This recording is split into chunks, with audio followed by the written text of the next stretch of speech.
The unexpected visitor. Ethan Green lived a quiet life on the edge of the Martian colony. His small workshop, filled with tools and scraps of old machines, was the place where he spent most of his time. He had come to Mars years ago, hoping for adventure, but life on the red planet turned out to be just as dull as Earth. Ethan repaired broken equipment for miners and settlers, earning just enough to get by. One night, everything changed. The Martian desert was silent, as it always was, until a strange noise broke the stillness.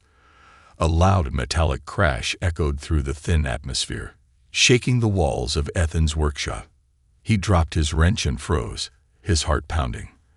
The noise didn't sound like anything he'd heard before. It wasn't the rumble of mining equipment or the groan of shifting machinery. This was something else. Curiosity tugged at him. Grabbing a flashlight and a rusty old pistol he kept for emergencies, Ethan stepped outside. The red sand stretched endlessly under the pale light of Mars's moons. The air was cold, and the wind carried a faint metallic scent. Ethan followed the direction of the sound, his boots crunching on the sand. A faint glow appeared in the distance, flickering like a dying flame.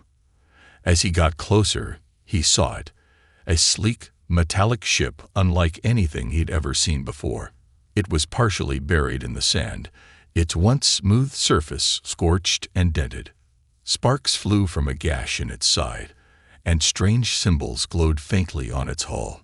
He hesitated, his instincts screaming at him to turn back.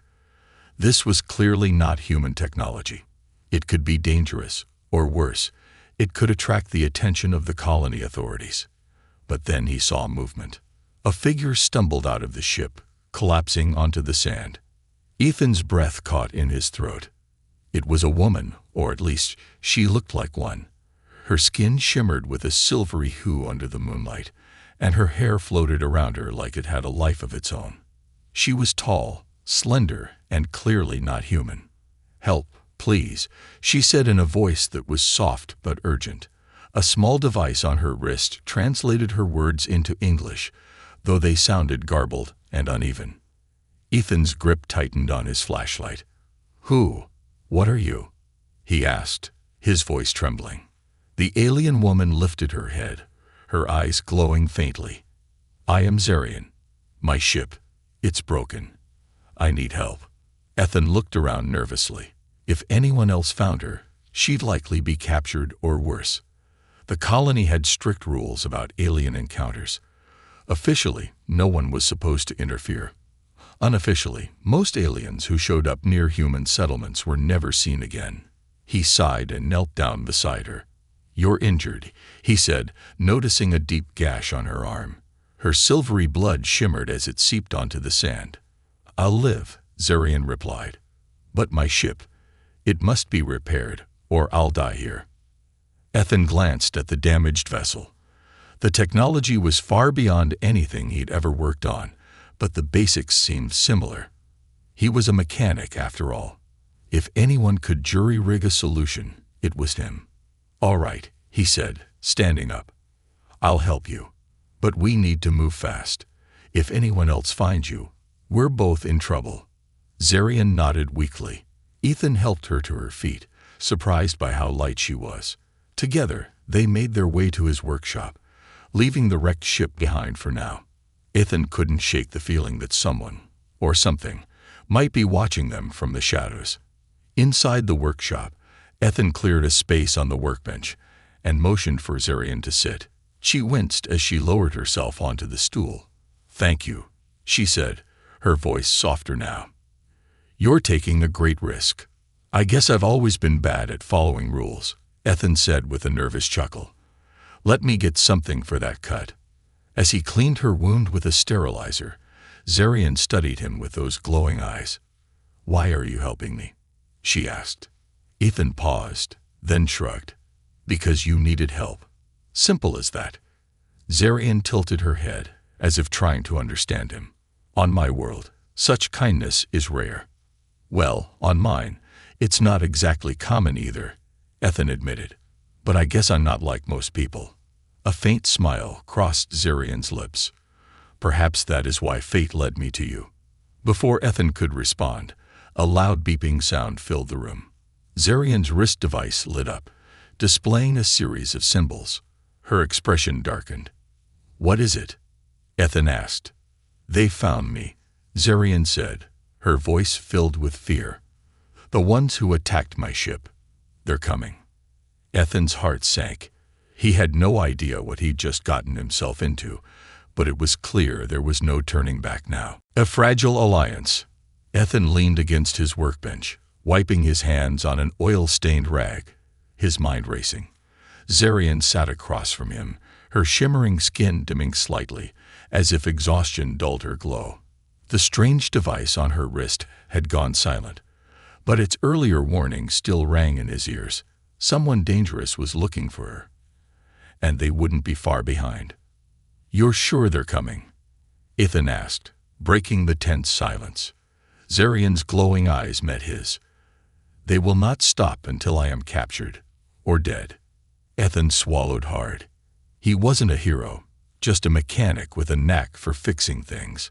Yet here he was, harboring an alien fugitive and preparing for who knew what kind of trouble. "Well, sitting here isn't an option. We need a plan." Zarian stood, though she swayed slightly. Her movements were graceful, even in her weakened state. "My ship must be repaired. Without it, I am vulnerable." Ethan rubbed his chin, glancing out the workshop window. The desert outside was empty, for now, but he knew how fast that could change. "Your ship's in rough shape," he said, shaking his head. "That kind of damage, it's going to take more than duct tape and a few hours." Zarian raised a delicate silver eyebrow. "Duct tape? Never mind," Ethan muttered. "Point is, it's not a quick fix, but I can try. If we're lucky, I might be able to patch it up enough to get you flying again." She tilted her head, studying him. "Why are you helping me, truly?" Ethan hesitated. He didn't have a clear answer. Maybe it was her desperation, or the way she looked at him with those unearthly eyes, full of hope and fear. Maybe it was the thrill of doing something that mattered, for once. "Because it's the right thing to do," he said finally. "And I guess I don't like bullies, no matter what planet they're from." A faint smile crossed her lips. "Your kindness is unexpected, but I am grateful." Ethan waved her gratitude off, though he couldn't help feeling a strange warmth in her words. "Yeah, well, don't thank me yet. We've got work to do." The two of them ventured back to the crash site under the cover of darkness. The moonlight bathed the alien ship in an eerie glow, and Ethan's breath caught again at its beauty. The sleek, organic design seemed to shift and pulse, like it was alive. "It's incredible," he muttered, running a hand over the cool, metallic surface. "I've never seen anything like this." "It is a vessel of the Aurelian fleet," Zarian said, her voice tinged with pride. "Our ships are bonded to us. They feel as we feel, and they heal as we heal." Ethan glanced at the gaping hole in the hull. "Well, it looks like this one's feeling pretty awful." Zarian placed a hand on the ship, and the faint symbols along its surface flickered. "Its core is intact, but the energy conduits are severed. I lack the tools to restore them." Ethan crouched beside the damaged section, his flashlight casting long shadows. The conduits inside the ship hummed faintly, emitting a soft blue glow. They looked like nothing he'd ever worked with before, but he spotted something familiar in their layout. "It's not too different from electrical wiring," he said, more to himself than to Zarian. "If I can rig a bypass, we might have a chance." He stood and turned to her. "I'll need some parts from my workshop. Old relays, conduits. I think I can adapt them." Zarian nodded. "I will assist you." Ethan hesitated. "No offense, but you're not exactly in great shape. You should rest." Her eyes flashed, a hint of stubborn determination shining through. "Rest is a luxury I cannot afford. If we fail, I am as good as dead." Ethan sighed. "All right, just don't overdo it, okay?" As they worked together, Zarian proved to be a quick learner. She handed him tools and adjusted components with precision, despite her injuries. Ethan found himself impressed by her calm focus. She didn't panic, even when things didn't go smoothly. "Where are you from?" Ethan asked, breaking the silence. Zarian's gaze softened. "Irelia, a planet of light and harmony, far from here. Our people live in unity, sharing thoughts and emotions through a deep connection. We cherish peace above all else." Ethan raised an eyebrow. "Doesn't sound like the kind of place that makes enemies. So why are these guys after you?" Her expression darkened. "Not all species value peace. The Scar, a race of warlords, seek to dominate and destroy. My people resisted their advances, and now they seek to punish us." Ethan frowned. "And you ended up here because—" "I was on a mission to deliver vital information to an allied fleet. They ambushed me before I could complete it." She hesitated, then added, "If they recover that information, many lives will be lost." Ethan felt a chill run down his spine. This was bigger than he'd realized. "So fixing your ship isn't just about saving you. It's about saving your whole planet." Zarian nodded. "And perhaps others as well." Ethan took a deep breath, the weight of her words settling over him. He wasn't just helping a stranded traveler. He was caught in the middle of a war. "Well," he said, forcing a grin, "no pressure, right?" Zarian tilted her head, confused, but then a small smile broke through. "Your humor is strange, but comforting." Ethan laughed softly, shaking his head. "Let's hope I'm better at fixing ships than cracking jokes." As they worked through the night, an unspoken bond began to form between them. Ethan didn't fully understand Zarian or her world, but he could see the strength in her and the stakes of what they were trying to do. For the first time in years, he felt like he was part of something bigger, something worth fighting for. And he wasn't about to let her down. The challenge of repairs. Ethan stood in front of the alien ship, hands on his hips, staring at the massive damage. The hull was torn open like an animal clawing at prey, exposing delicate conduits that pulsed faintly with light. Each flicker seemed like the heartbeat of the vessel itself, a reminder of how alive this technology felt. The Martian wind howled around him, as if mocking his determination. "You've worked miracles before, Ethan," he muttered to himself, though this task felt impossibly daunting. Behind him, Zarian approached with quiet grace, her silvery skin catching the soft light of the distant moons. She carried a bundle of salvaged components they had scavenged from the ship's storage. Even in her weakened state, she moved with a confidence that unsettled Ethan, like she knew exactly how high the stakes were. "I have gathered what I could," she said, placing the parts on the ground beside him. "Will it be enough?" Ethan crouched down, sorting through the alien materials. Some pieces looked vaguely familiar, connectors, panels, and coils that shared similarities with human technology.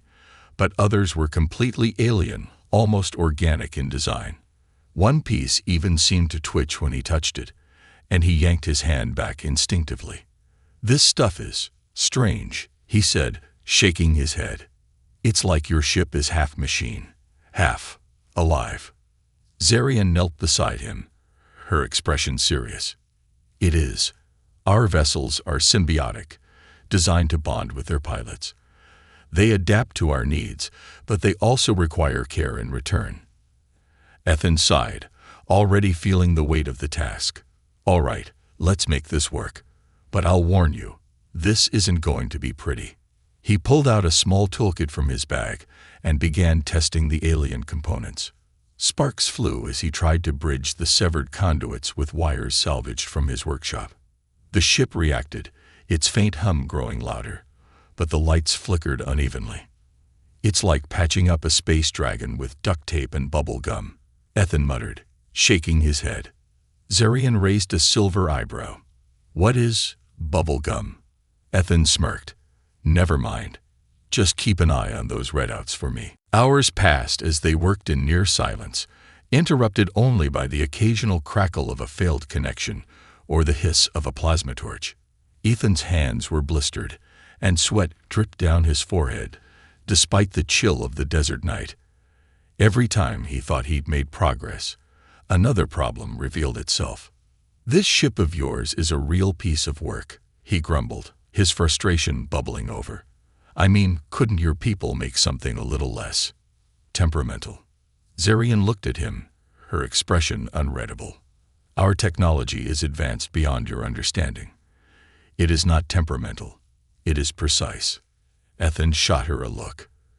"Yeah, well, precise doesn't help much when you're stuck on a backwater planet with a mechanic who's making this up as he goes." For a moment, he thought she might be offended, but then she surprised him. A soft, melodic laugh escaped her lips, a sound so unexpected it made him pause. "You are unusual," she said, a faint smile breaking through her usual seriousness. "Your humor masks your frustration, but I sense your determination. You will not give up." Ethan blinked, caught off guard. "Yeah, well, giving up's not really my style.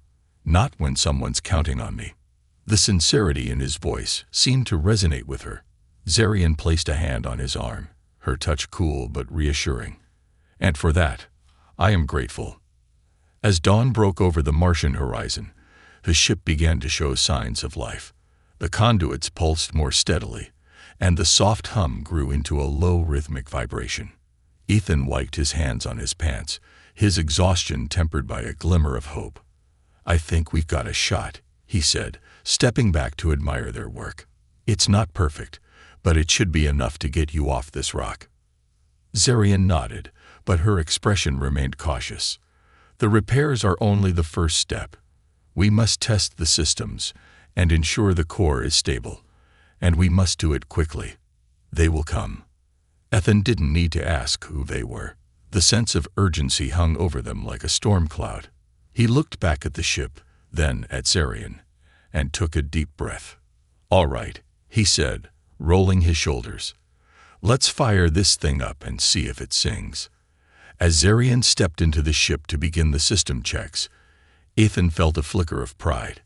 He wasn't an expert in alien technology, and he'd never faced anything like this before, but against all odds, they were making progress.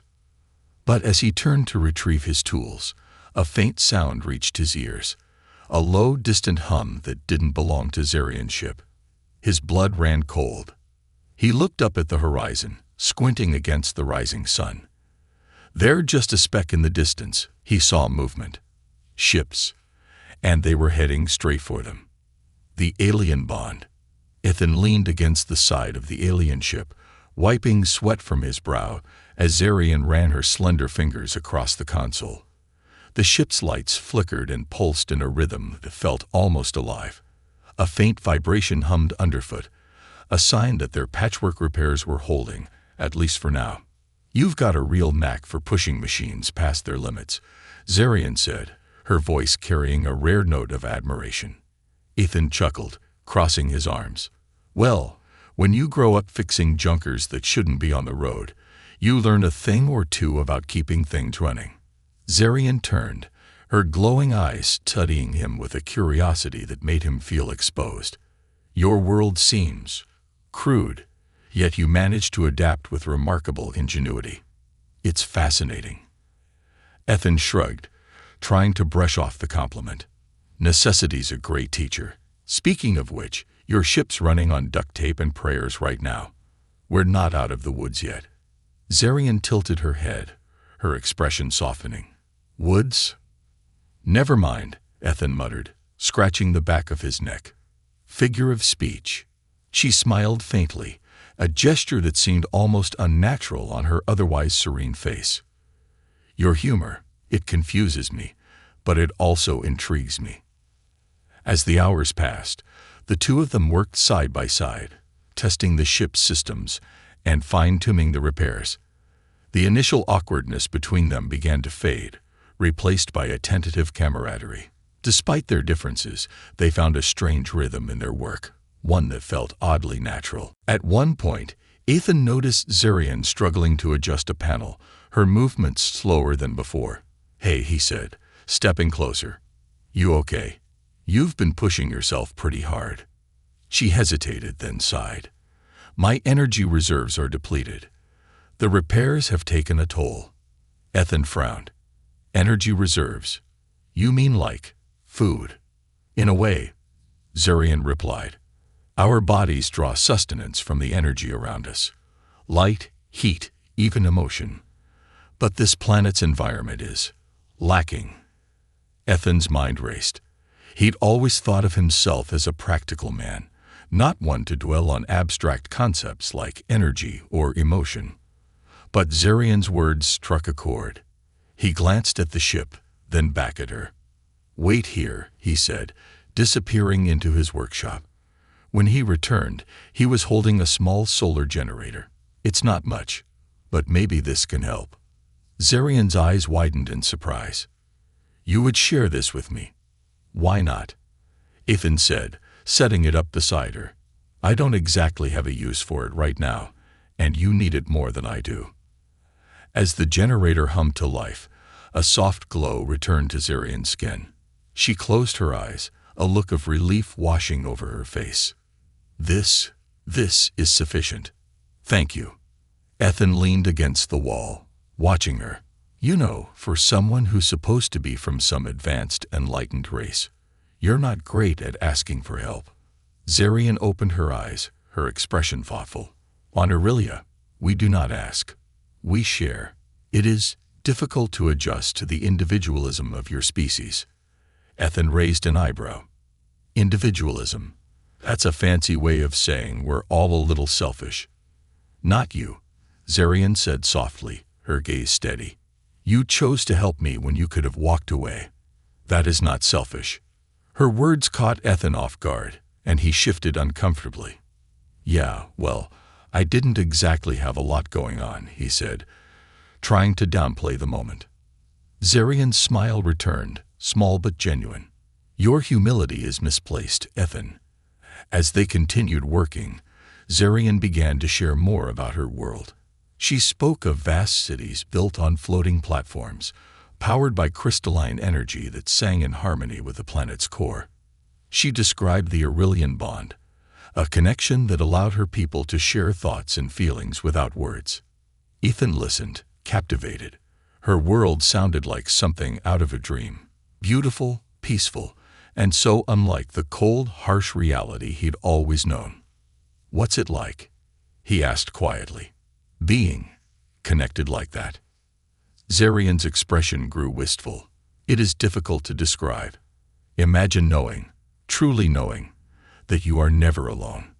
That your thoughts, your fears, your joys are shared and understood. It is comforting. Ethan looked away, his chest tightening. Sounds nice. Zarian studied him for a moment, her glowing eyes softening. You carry loneliness, Ethan. It clings to you like a shadow. He laughed bitterly. Yeah, well, welcome to being human. Zarian reached out, placing a hand on his arm. Her touch was cool, yet strangely soothing. You are not as alone as you believe. For a moment, they stood in silence, the bond between them deepening in ways neither fully understood. Ethan didn't know what the future held, but in that moment, he felt a connection, a spark of something greater than himself. And for the first time in years, he dared to hope. The danger looms. Ethan sat cross-legged on the dusty ground, his eyes fixed on the glowing interface of Zarian's ship. The repairs had been grueling, but the vessel was finally showing signs of life. The steady hum of its systems felt like a small victory, a sign that they might actually pull this off. But his relief was short-lived. A sharp, shrill tone erupted from Zarian's wrist device, piercing the silence.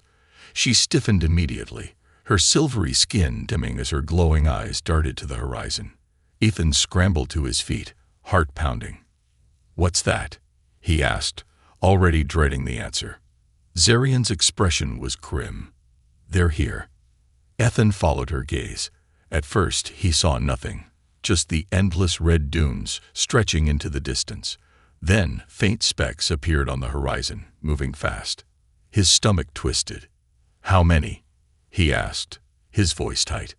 Zarian adjusted the device on her wrist, the symbols flickering across the surface. 3 ships, small, but heavily armed. Scar hunters. Ethan's throat went dry. He didn't know much about the scar, but the name alone sent a chill down his spine. He glanced at the ship, still tethered to his makeshift power rig, and then back at Zarian. "Can you fight them?" She shook her head. "My ship's weapons are offline. The repairs we've made will allow me to fly, but not to defend myself." Ethan's mind raced. He wasn't a soldier or a strategist, just a mechanic, but the approaching ships left no room for hesitation. "All right," he said, his voice steadier than he felt. "We need to buy time. How long until your ship's ready to take off?" 15 minutes, if the systems hold," Zarian said.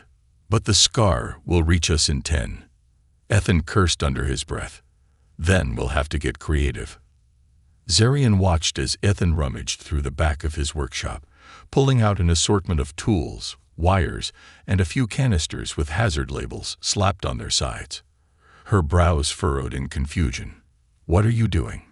"Improvising," Ethan said, holding up a small device he'd cobbled together. "They want you, right? So we give them something to chase." Zarian stepped closer, studying the device. It was crude compared to her technology, but she could see the brilliance in its simplicity. "A decoy." "Exactly," Ethan said, attaching the device to one of the canisters. "We rig this to emit a signal, something loud and flashy. They'll think it's you." "And when they follow it?" Zarian asked. Ethan grinned, though it didn't reach his eyes. "Then we blow it. Hopefully, it'll buy us the time we need." Zarian hesitated, her gaze lingering on him. "This plan is dangerous." "Yeah, well, so is sitting around waiting to get shot," Ethan said, strapping the canister to a small, hover-capable cargo sled.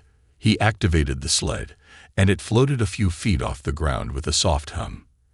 "You've got a better idea. I'm all ears." Zarian tilted her head, then nodded. "Your determination is commendable." "Let's just hope it's enough," Ethan said, pushing the sled toward the ship. "All right, here's the plan. You stay with your ship and get it ready to fly. I'll handle the diversion." Zarian frowned. "Alone? That is unwise." Ethan met her gaze, his expression firm. "Look, I've got a better chance of pulling this off if I don't have to worry about you. Just focus on getting that ship off the ground." She seemed about to argue, but then she nodded, placing a hand on his arm. "Do not take unnecessary risks, Ethan." He smirked. "Unnecessary risks are kind of my specialty." Ethan activated the decoy, just as the scar ships came into clearer view. Sleek and angular, they moved like predators, their dark hulls blending into the Martian sky. He set the hover sled moving across the desert, its signal pulsing brightly. For a moment, nothing happened. Then one of the scar ships veered sharply, breaking formation to pursue the decoy. Ethan exhaled a shaky breath. "That's one down," he muttered. The other two ships, however, remained focused on the crash site. Ethan glanced back at Zarian's ship, its engines now glowing faintly. She was making progress, but they needed more time. He grabbed a makeshift launcher from his workbench, a crude but effective weapon he'd cobbled together from mining equipment. As the scar ships closed in, he steadied his aim and fired. The projectile streaked through the air, exploding near one of the ships. It wasn't a direct hit, but it was enough to send the vessel swerving. Come on," Ethan muttered, reloading as quickly as his shaking hands allowed. The second shot was closer, grazing the ship's wing and sending it spiraling downward. It crashed into the sand with a deafening roar, leaving a plume of smoke in its wake. But the victory was short-lived. The remaining scar ship fired back, a blast of energy scorching the ground mere feet from Ethan. He dove for cover, his heart pounding. "Ethan." Zarian's voice crackled through the communicator she'd given him. "The ship is ready. We must leave now." Ethan peeked out from behind the wreckage, his gaze locking onto the advancing scar ship. It was too close for comfort. "Go," he shouted into the communicator. "I'll keep them off your tail." "No," Zarian said firmly. "I will not leave without you." Ethan gritted his teeth. He was running out of options and time. But as he glanced back at the ship, a plan began to form. It was reckless, desperate, and just stupid enough to work. "All right," he said, grabbing the last explosive from his toolkit. "But when I say go, you hit the throttle and don't look back." Zarian hesitated, but her voice was steady. "Understood." With the Scar ship bearing down on him, Ethan sprinted toward Zarian's vessel, the explosive primed in his hand. He threw it with all his strength, the device sticking to the Scar ship's hull. "Now," he shouted. The explosion lit up the desert, and Ethan dove into the open hatch of Zarian's ship just as it lifted off. The Scar ship disintegrated in the blast, leaving only a cloud of fire and smoke behind. As the ship rocketed into the sky, Ethan collapsed onto the floor, gasping for breath. Zarian knelt beside him, her glowing eyes filled with both relief and something deeper. "You risked everything," she said softly. Ethan managed a weak smile. "Guess I'm not great at playing it safe." For the first time, Zarian smiled back. "Perhaps that is why you succeed." The high-stakes escape. The ship rattled violently as it broke through Mars' thin atmosphere, the patched-together systems straining against the immense force. Sparks flew from one of the consoles, and warning lights flashed across the control panel. Ethan clung to the nearest railing, his knuckles white, while Zarian's hands flew across the glowing controls, her focus unshakable. "This is what you call stable," Ethan shouted over the roar of the engines. "The systems are holding," Zarian replied, her voice calm despite the chaos. "Barely." Ethan cast a glance at the rear monitor, where the two remaining Scar ships loomed closer with every passing second. Their sleek, predatory forms cut through the vacuum like knives, their weapons glowing ominously. "We've got company," Ethan yelled. "I am aware," Zarian said, her tone clipped. She pulled the lever, and the ship jerked to the left, narrowly avoiding a blast of plasma that streaked past them. Ethan's heart raced as he watched the Scar ships close the distance. "Can't this thing go any faster?" "It can," Zarian said, her fingers dancing across the controls. "But the core is unstable. If I push it too hard, we risk." A blast rocked the ship, cutting her off. The cabin tilted violently, and Ethan was thrown to the floor. Smoke filled the air as alarms blared around them. "Risk what?" Ethan coughed, dragging himself upright. "Core overload," Zarian said, her voice tight. "If that happens, we will not need to worry about the Scar." Ethan staggered toward the nearest console, his mind racing. "All right, so let's not blow up. What's our play here?" Zarian hesitated, her gaze flickering toward the glowing core monitor. The readings were erratic, the energy levels spiking dangerously. "There is a debris field nearby," she said finally. "If we can reach it, we may be able to lose them." Ethan frowned. "A debris field? That doesn't sound promising." "It is better than open space," Zarian said. "Trust me." Ethan gave a shaky nod. "Lead the way." The ship lurched again as Zarian pushed the engines to their limit, steering toward a dense field of asteroid fragments and abandoned wreckage. The debris loomed ahead, a chaotic maze of jagged metal and spinning rocks. "You're sure about this?" Ethan asked, gripping the railing as the ship weaved between the obstacles. "No," Zarian admitted, "but we have no choice." The first Scar ship entered the field behind them, its weapons firing relentlessly. Zarian pulled the ship into a sharp dive, narrowly dodging a massive shard of metal. Ethan felt his stomach drop as the cabin tilted again, the stars outside spinning wildly. "You could have warned me about the roller coaster ride," he shouted. Zarian didn't reply, her focus unshakable as she guided the ship through the deadly labyrinth. The second Scar ship followed, its pilot more aggressive. A blast from its plasma cannon clipped a nearby asteroid, sending debris hurtling toward them. "Hold on," Zarian shouted, yanking the controls hard to the right. The ship skinned the edge of a spinning chunk of wreckage, sparks flying as the hull scraped against the metal. Ethan winced. You're really cutting it close, aren't you? That is the point, Zarian said, a hint of a smirk on her lips. The Scar ships struggled to keep up as Zarian led them deeper into the debris field. Ethan could see their movements growing more erratic, the pilots forced to make split-second adjustments to avoid colliding with the floating wreckage. Ethan's eyes lit up with an idea. Hey, can we use this junk to our advantage? Zarian glanced at him, her expression thoughtful. Perhaps. What do you have in mind? Ethan pointed to a cluster of large, unstable-looking asteroids ahead. If we can lure them into that cluster and trigger a chain reaction, it might take them out. Zarian's gaze flickered back to the controls. It is a gamble, but it could work. She adjusted the ship's trajectory, heading straight for the cluster. The Scar ships followed, their weapons blazing.